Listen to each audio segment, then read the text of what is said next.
Hi everyone. Today we're going to talk more about Sumerian city states. So let's get started. So, Sumerian city states, or the region of Sumer, was located in southern Mesopotamia around this area.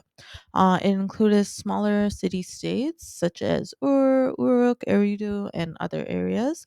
And each city actually had its own government and its own deity.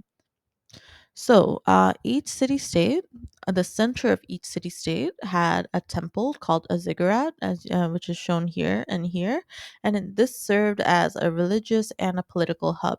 It was basically a temple, but it was also used for economic purposes and political purposes, and it was believed to connect heaven and earth. Rulers in these city states were kings, or known as priest kings. They were very much related or associated with gods.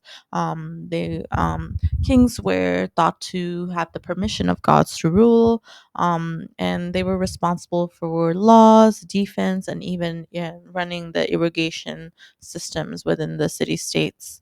There was a social structure that was created in Sumer, which had different classes based on labor specialization. So the upper class mostly consisted of kings, priests, scribes, government officials. The middle class consisted of merchants, artisans, and lower class was consisted of farmers, laborers, and slaves.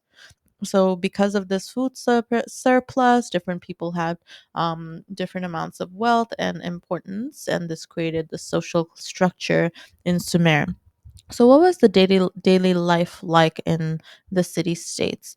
Well, houses were made up of mud bricks, just like this image shows. There were lots of markets and workshops. People were trading with each other. Families passed down trades that were learned by different individuals, or that different individuals specialized in.